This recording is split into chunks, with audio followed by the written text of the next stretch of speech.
So a 6-year-old boy is brought to the physician because of 2-year history of progressive left leg Dr. stiffness. Bawale, so that that first part would reflect in the Okay, in for the who's listening recording. again. Okay. So yes, Yeah, just a sum. that's a good one. So here we're having eye cell disease. Why? Because eye cell disease is a problem of directing the lysosomal enzymes to the lysosome. So, and the way you can direct your lysosomal enzymes to the lysosome is to add mannose-6-phosphate to those lysosomal enzymes.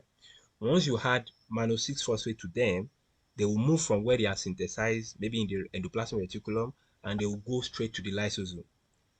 If that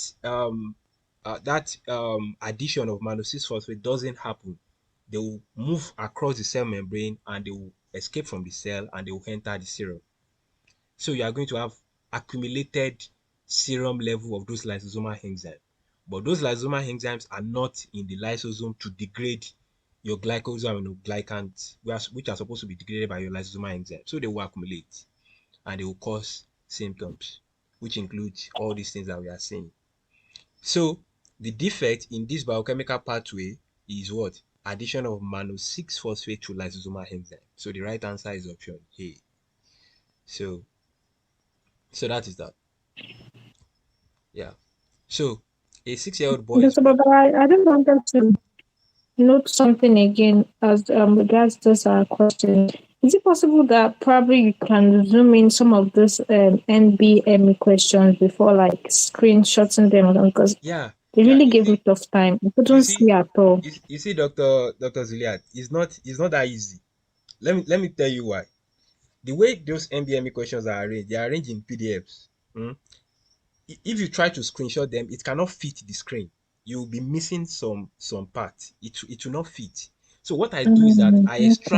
I extract the image from the PDF. I don't even screenshot because if you screenshot, it will reduce the quality. So what I do is just to extract. So if I extract it, it kind of helps. But putting it on the website is another problem. The website is designed such a way that you cannot fit in image beyond a particular dimension. So most of all these NBME are in landscape. So it's very difficult to even fit it on the website because the website design has a template.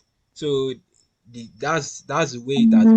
Mm, So it's a very difficult thing. That's why I sat down myself and typed some of those questions instead of just screenshotting. When I noticed that okay, it's not capturing a lot of the information that is important, so I just typed some of them.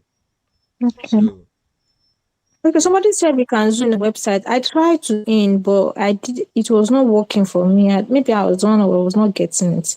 yeah, you can zoom the Maybe web. sure. You All can right, actually thank zoom you. it like this. Are you I'm using a zooming system, in right now. Dr. Kene? Is that Dr. Kene? Mm, okay.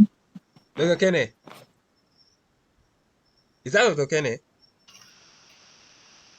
Okay. Um. So a 6-year-old boy. I don't I think don't you think meant so. to. You said okay. A 6-year-old boy is brought to the physician because of 2-year history of progressive leg stiffness and difficulty walking. Physical examination shows dystonia of the lower extremity. An MRI of the brain shows no abnormality. A lumbar puncture is done. The CSF analysis shows markedly decreased homovanillic acid concentration. Deficiency of which of the following enzymes is most likely the cause of this patient's symptoms? So once we see homovanillic acid, vanillin acid, what comes to our mind? What pathway is that? Anybody?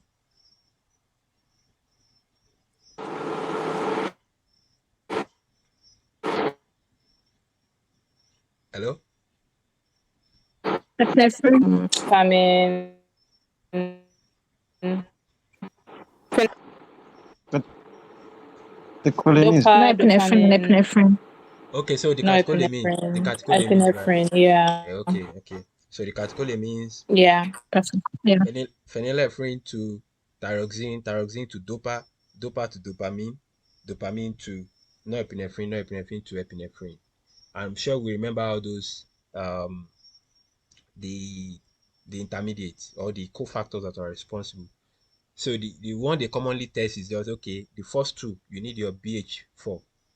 So your phenylalanine to thyroxine, you need your BH4. Um, thyroxine, your thyroxine to dopa, you need your BH4.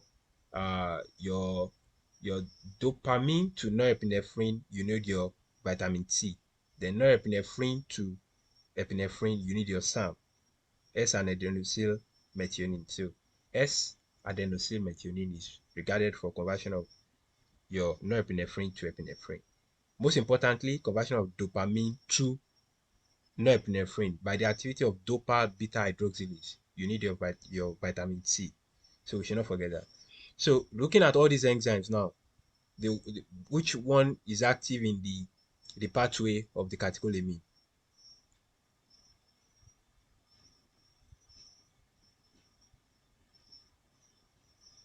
Hello, guys.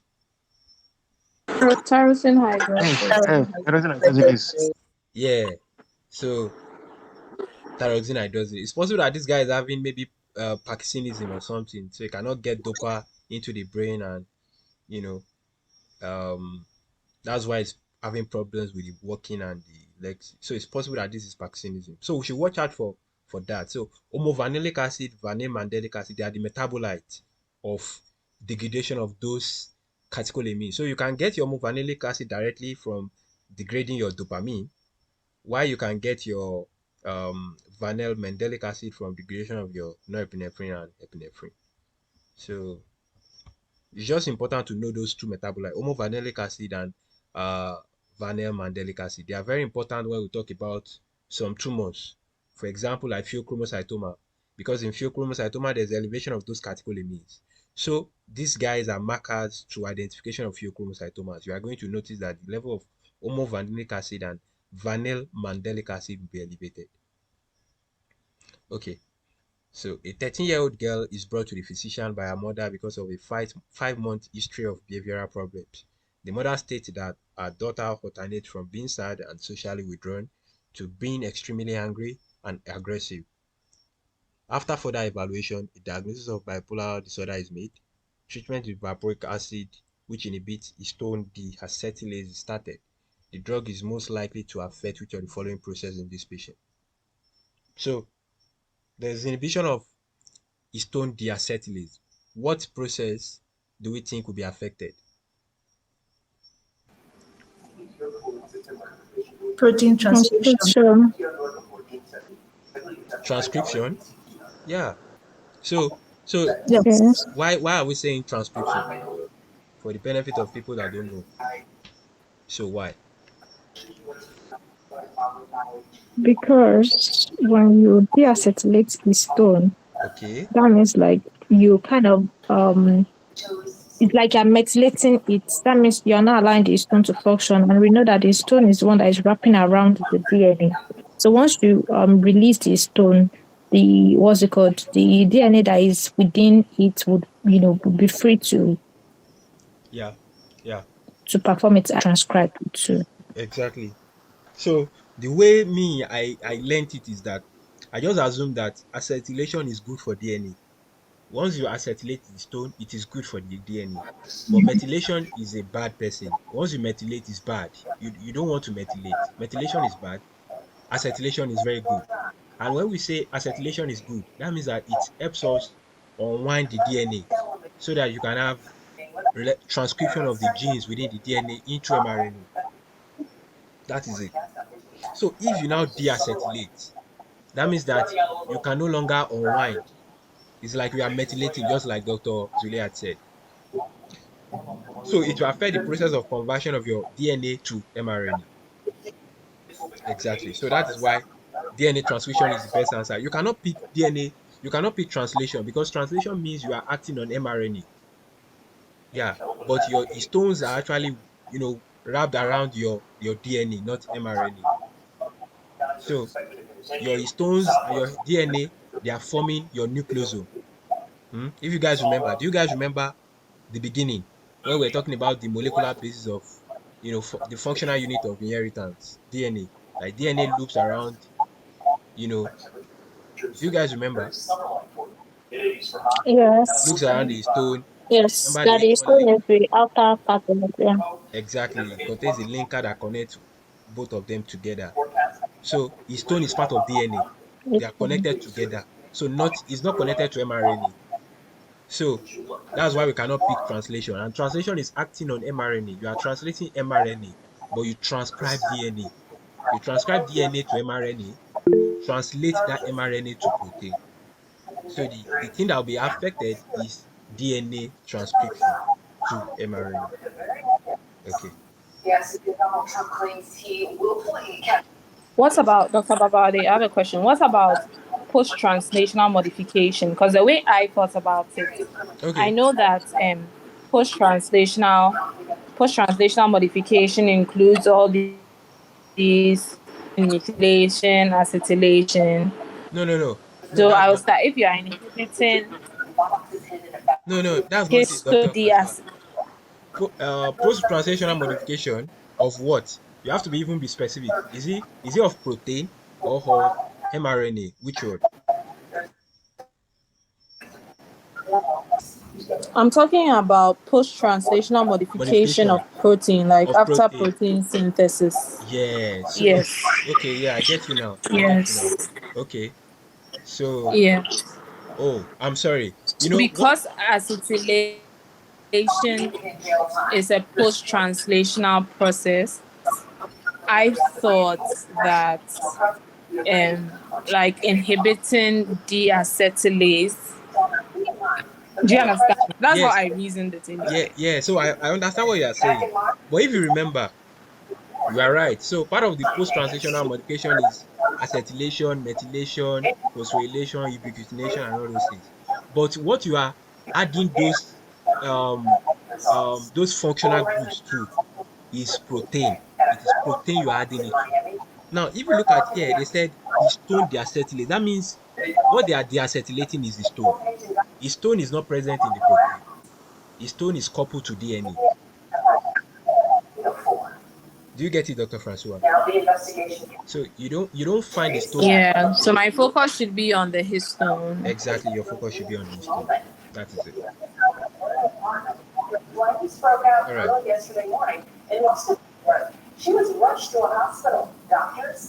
So, Dr. Francois, you remember epigenetics? Epigenetics. When they say epigenetic modification, so this is what they are saying. When you methylate DNA, when you acetylate histone, when you deacetylate histone, those things you are doing are called epigenetic modification of DNA. So we should always they can influence the expression of the DNA. That's why they call them epigenetic modification. Modifications that involve adding functional groups to segments of DNA or histone, affecting the expression of that DNA. If you methylate, you suppress the expression. If you acetylate, you increase the expression. Epigenetics. Yeah. Yeah, I remember. Okay, Thank you. you're welcome. So a 16-year-old boy with intellectual disability is admitted to the hospital because of severe respiratory distress. Physical examination shows dislocation of the ocular lenses bilaterally, dyspnea and tenderness and edema of the left lower extremity. Okay, we've cut out some part. Serum concentration of methionine and homocysteine are increased, and serum cysteine concentration is decreased. This patient most likely has a defect of which of the following enzyme? So what do you guys think is happening here? B. Yeah, so B. What's our diagnosis?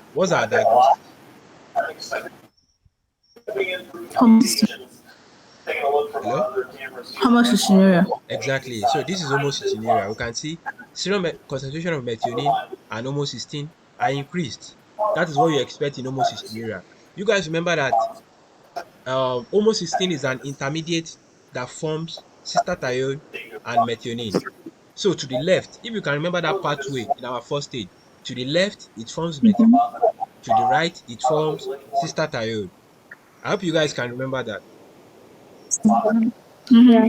Exactly. So if this guy has cystathione synthase deficiency, that means that it cannot move homocysteine to cystathione. That means that homocysteine will keep accumulating. It will keep accumulating. Some of those homocysteine that is accumulating will be converted to methionine by methionine synthase. So both the level of methionine and homocysteine is elevated. Now, let me now ask you guys. Let me ask you guys this. So if the question was like the person is presenting similarly like this, they now said um the concentration of homocysteine and cystathione is elevated. So what enzyme do we think is defective in that kind of person? Vitamin B12, B9. So vitamin B12, B9 are part, but you have not talked about the major enzyme, Methionine synthase. methionine synthase. So that is it. You guys remember that there are so many pathways by which somebody can have homocystinuria. Is it that the person has problem with methionine synthase, your vitamin B12, B9, cystathione synthase, or there is uh methyl tetrahydrofolate reductase deficiency.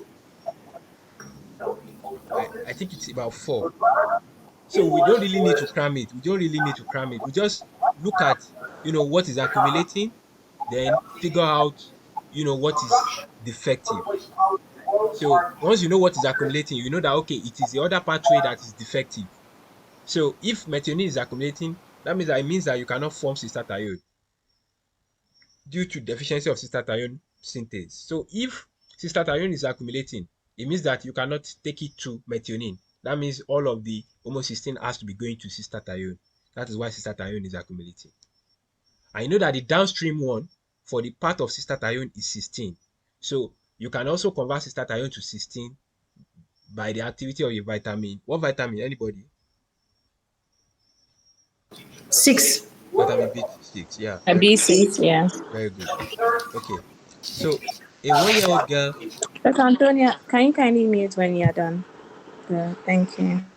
a 1-year-old girl is brought to the physician by her parents because of developmental delay. Physical examination shows a coarse facial appearance, clouded corneas in both eyes, hepatosplenomegaly, stiff joints, developmental delay. Urine study shows an increased concentration of dermatan sulfate and heparan sulfate. Which of the following enzyme is most likely impaired? Now, one thing I want to just tell you guys is that me myself, I can't tell you all the presentation of someone that has the ICL or the heparan sulfate something something. You don't need to cram all those things. Just know one or two that can help you nail it. That you guys don't need to memorize everything word for word and be cramming it. Just pick one or two that you feel that okay, once you see it, you'll be able to, which includes this squats, facial stuff, your stiff joints, developmental delay. You already know what is likely happening. So the next thing about the question will now guide you to nail it to the specific. So here now we have increased concentration of dermatan sulfate and heparan sulfate. So we can see that they are present in urine this time around. So which of the following enzyme is most likely impaired in this patient? So what is our answer? E. Exactly. He. Alpha hydrogenase. I don't know it. Exactly. So you see that it's very straightforward. We don't need to really cram everything and just know what you need to know. So which one is D? Which one is D? Tay-Sachs. Yeah, so they search. Which one is C?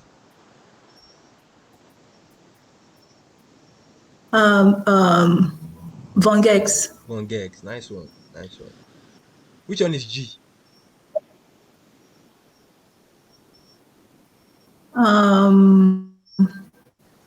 Sulfate that's is it crab or something? Is that crab or metachromatic?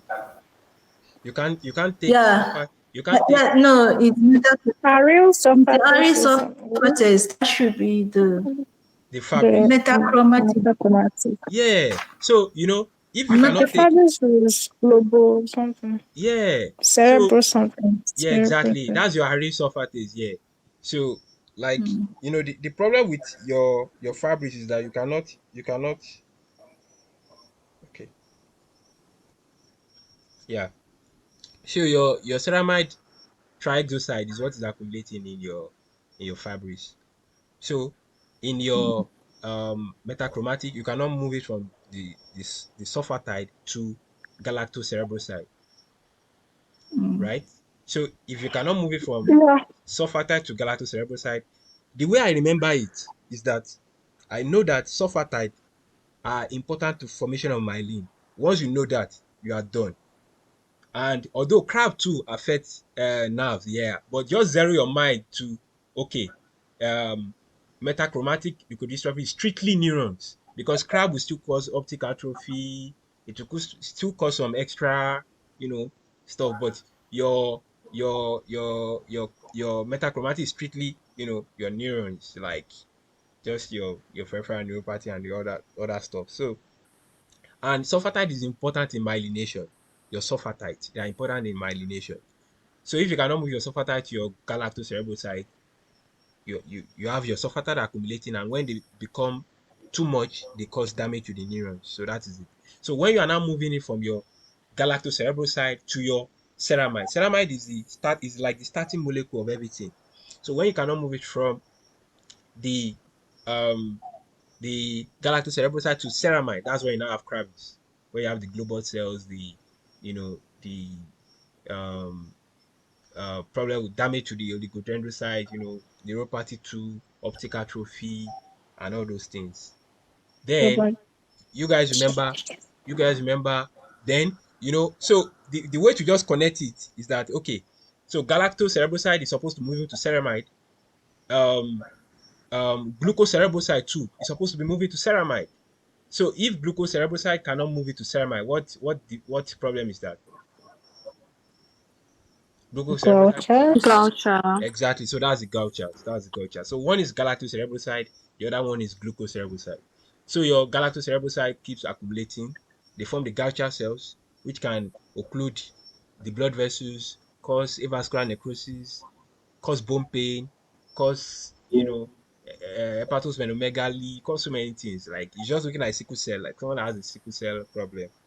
So that's Gauchers. Then There's also there's also what? no. I just wanted to chip in the way I remember that Okay. crab is a food, and we have this gala in Nigeria, like it's also a food. So I just like anything crab food gala. I just relate it Okay. together like that. Okay, gala, That's yeah. what I So remember. crab, galactoside. So that galactosidase is not there.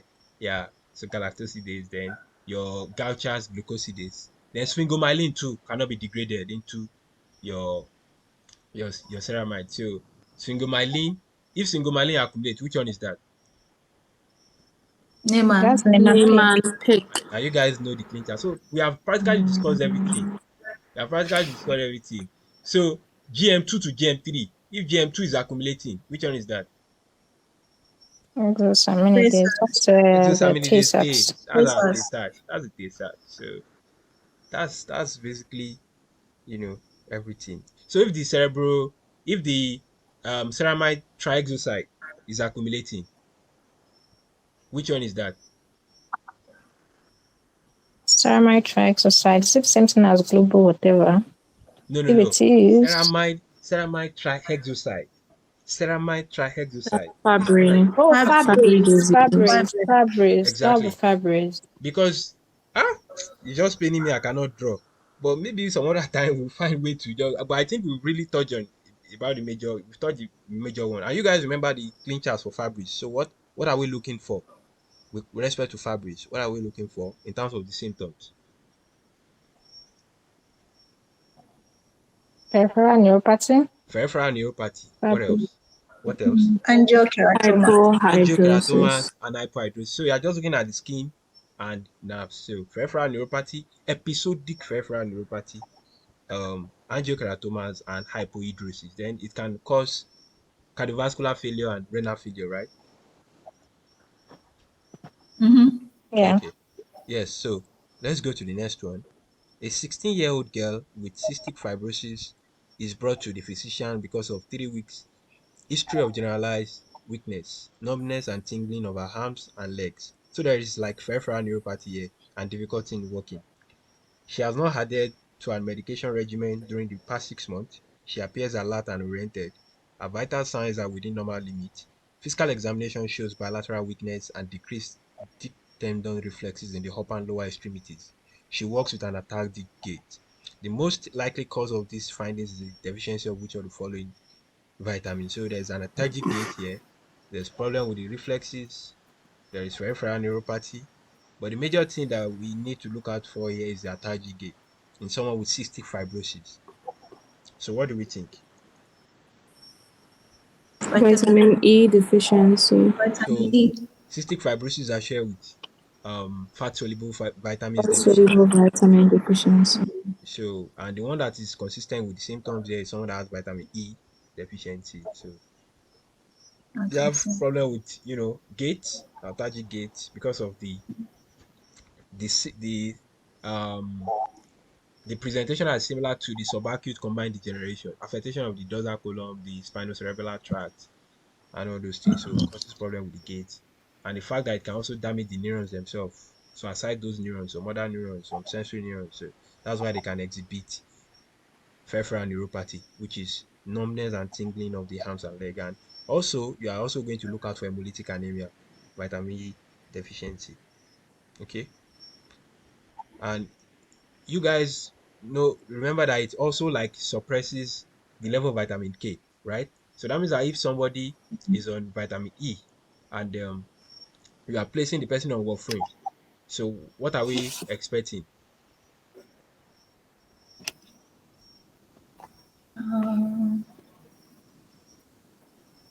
Sorry, Vitamin what's your E and question? You warfarin, said or vitamin K and warfarin. Vitamin E and some Dr. warfarin. Paparale, can you and warfarin? Vitamin E and warfarin. vitamin E and warfarin. bleeding tendency in that person Yeah, more. so there will be increased because it affects the level of vitamin K, right? So Mm-hmm. so it means that it means that the warfarin will have little work to do to achieve anticoagulation. So Mm-hmm. that means that there's a very high tendency of the person to bleed, with How that. does vitamin E Dr. Paparale, affect vitamin exactly. K levels? Yeah, so we don't really know the pathophysiology of that, Dr. Francois.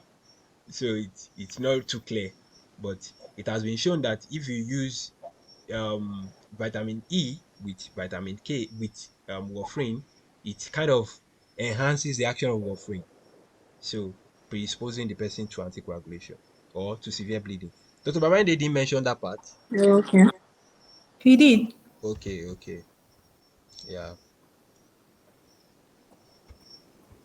Okay, so a 6-month-old girl is brought to the emergency department by her parents because of vomiting for 6 hours. She has been feeling poorly for 1 day because of an upper respiratory tract infection. Her temperature is 37 degrees Celsius, pulse is 100, respiration 18, blood pressure 88/58. Physical examination shows lethargy and a clear nasal discharge. Lab study shows elevated serum ammonia, elevated glutamine, elevated urine orotic acid, but decreased citrulline. The patient most likely has deficiency of which of the following enzyme activity. So E. exactly. So what's the function of ornithine transcarbamylase? It catalyzes the reaction between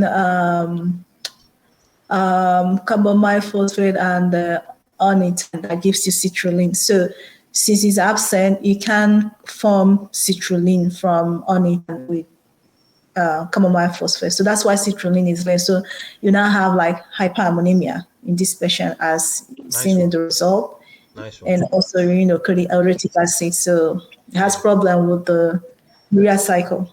Yeah. So problem with the urea cycle, you notice elevation of serum ammonia, but you notice reduction in the blood urea level. You guys should not confuse those things. Oh. Don't confuse them. Oh. You will not be able to form urea, but ammonia that is supposed to form the urea is not being converted to the urea. So ammonia will just keep accumulating. So you guys should not mix them up. They are not the same thing. Ammonia is different from urea. So they can put it in the USMLE is very notorious for doing all those rubbish. They'll just give you arrows. You just see arrow showing ammonia going up. You see another arrow showing urea going down. You see another arrow showing elevation of citrulline. You see another one pointing to reduced glutamine. So what other thing is possible here? What other thing is possible as a finding? I hope I'm not about to move too. Let us move. Let us let us move before I start complicating things. I'm Dr. Babali, I'm Dr. interested in how orotic acid Yeah, of course, orotic is aciduria. Yeah, elevated. yeah. Don't Why? don't mind me. I'm thinking about another thing. Yeah, orotic aciduria will happen because your carbamide phosphate is combining with ornithine. So if that combination cannot happen, that means your carbamide phosphate will go down through the pyrimidine cycle. Do you understand it? Mm-hmm. You know, the next thing is carbamide phosphate Yes. combining with aspartate to form orotic acid.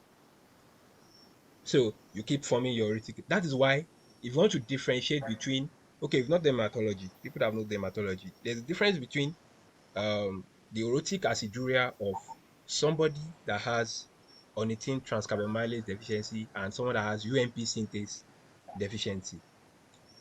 Both of them can cause orotic aciduria, but one will not cause elevation of ammonia. The other will cause elevation. If you guys go through that cycle again, you guys remember when we combine CO2 with ammonium, we get our carbamide phosphate, right? So the next thing is Phosphate. our carbamide phosphate, joining with aspartate to form orotic, right? Then Mm-hmm. the next thing is orotic joining with PRPP to form UMP, right? Then UMP will start going down. UMP Mm-hmm. will now go to UDP. So UDP will now be reduced to reduce UDP. That reduced UDP will now be converted to Mm-hmm. uh, uh, reduce UMP again, right? Then it will now that reduced UMP will Mm-hmm. now go to form reduced TMP. Can you guys remember that cycle? Yes. Let's see. We can remember. Okay.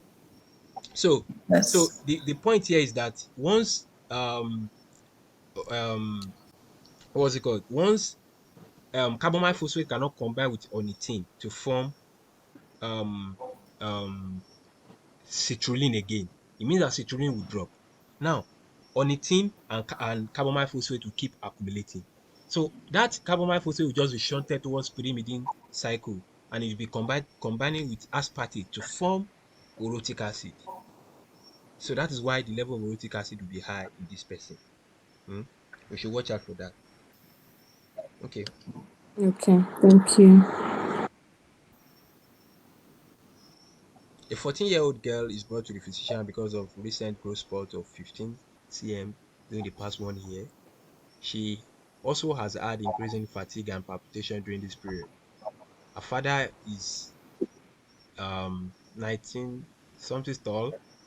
Her paternal aunt has a history of okay, so that father is quite very tall. He's very that's like 198, 193 cm, and the paternal aunt has history of palpitation and severe myopia. The patient is at the 96th percentile for the height and 50th percentile for weight. Physical examination shows a long, thin face. Of Ophthalmologic examination shows dislocated lenses. Cardiac examination shows a hyperdynamic precordium and early click and systolic murmur. Echo shows enlarged aortic root and mitral valve prolapse. Which of the following genetic mechanism explains what happens in this family? What do you guys think is happening here? What's our diagnosis first? Tall people. Come Um, on, Hello? You said what? Marfan. Marfan Marfan. syndrome. Fantastic. Marfan. Yeah. So, we are having that finding in the father, we're having it in the maternal father or the paternal auntie rather, then the um the patient too. But it's different. Some people are having tall, some people are just having lens dislocation and high problem like myopia, so what do we think? And some people are just having heart problems, mitral valve prolapse, early click and systolic murmur, aortic root, and so what do you think they are trying to tell us? Pleiotropic. Yes. So a single problem is what is explaining all these things. This is pleiotropy. This is pleiotropy. So we can even eliminate. We can eliminate. We cannot. I know. Is it that some of us picked anticipation, right? Though I did not go back to check our answers, but I don't know if some of us picked anticipation. Do you have anybody that picked anticipation? Okay. So Yes, I did. so I know that some of us might want to fall to when I was seeing that option, it was paining me. I wanted to remove it, but this is a question I can't remove it. Because I know that some people will fall for that anticipation. See, one thing I've programmed my mind to about this anticipation is that whenever I make diagnosis that is not trinucleotide repeat, don't think about anticipation. The only time you can entertain the idea of anticipation is when your diagnosis is relating towards trinucleotide repeat. Maybe you are looking at your myotonic dystrophy, you are looking at Fragile X, you are looking at Huntington. Those are the things that can make you think of anticipation. Even before you now pick the anticipation, you now even look at what is happening. Are they telling us that the disease is earlier or is more severe in the progeny or what before you can pick it? So, but this is Marfan. This has nothing to do with trinucleotide repeat. So you cannot pick anticipation. You cannot pick anticipation. So I know that when you are most likely talking about heterogeneity, they are most likely talking about maybe a tumor suppressor gene that's becoming active. That's loss of heterogeneity. You guys remember the way where they apply this parental disomy, your Angelman and your Prader-Willi. That is it. So polygenes. We've talked about polygenes when we are talking about locus heterogeneity, right? I think we mentioned this. So I said something like albinism has so many genes that are encoded. So you can have problem at a gene at chromosome 16. You can have problem at a gene at chromosome 20, chromosome 21, chromosome 1, and all of them. If you have mutation of any of them, you will have albinism. That is the concept of polygenes or a condition that is polygenic. So it can bring about the locus heterozygosity. Yeah. So hope is clear to us now.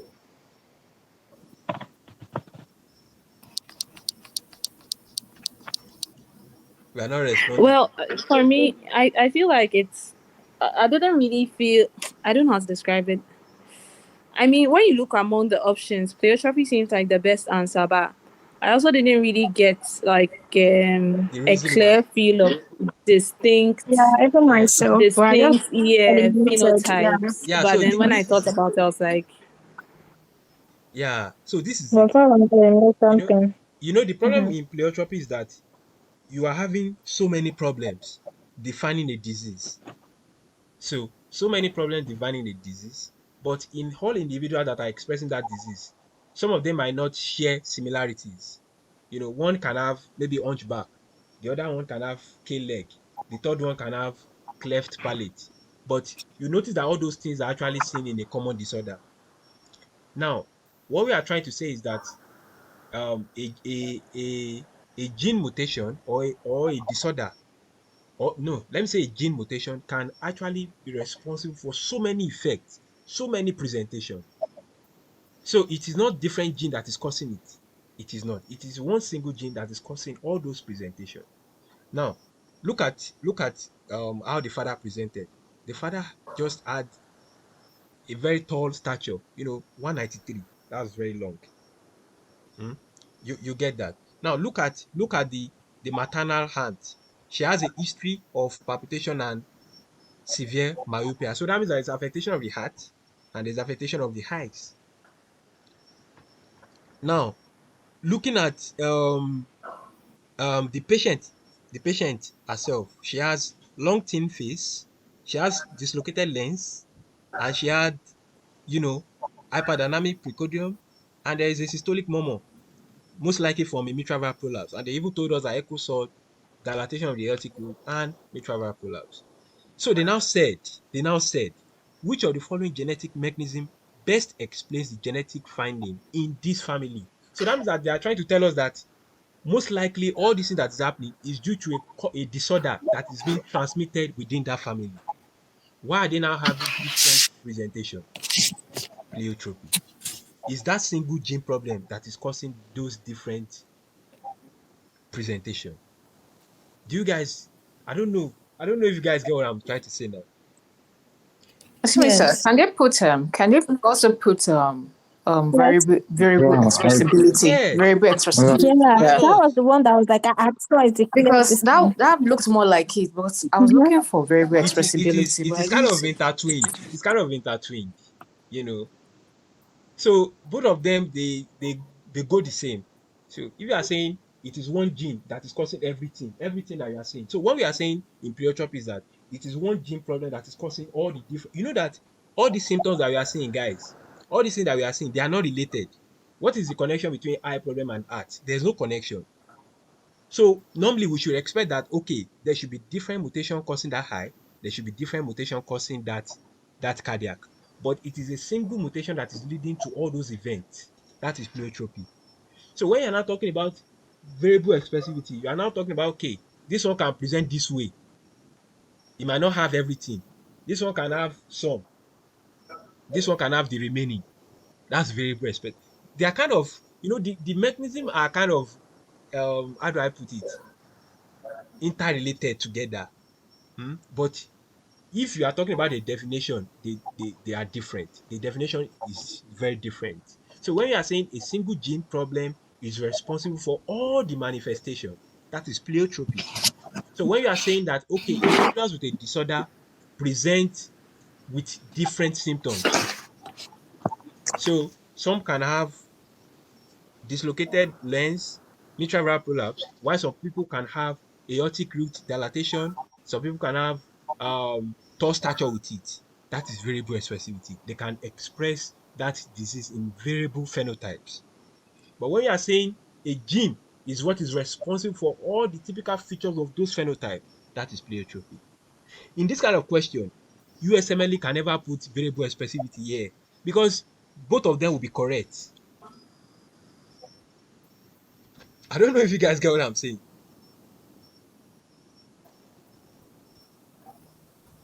Hello, guys. I think Yeah. There is very much Yes, sir. understanding. Yes, sir. yeah. So let's Thank you. let's let's stop here. So because of the prayer meeting, so we'll continue from here on Monday. So do we have any question before we close? Any question? Uh, Any question from anybody? Mo- Monday, what time? So Monday in the morning, we are going to start in the morning so that we can complete it. Although we can't complete it by evening, we can't. We can't. Morning, as in 6, is it 6 or 7 your time? Yeah, 6. 6 will be okay for you, Dr. Antonia, right? No, your 6 a.m. is like 12 midnight here. Ah, So I'll be fast asleep because I have to go to work on Monday. wow.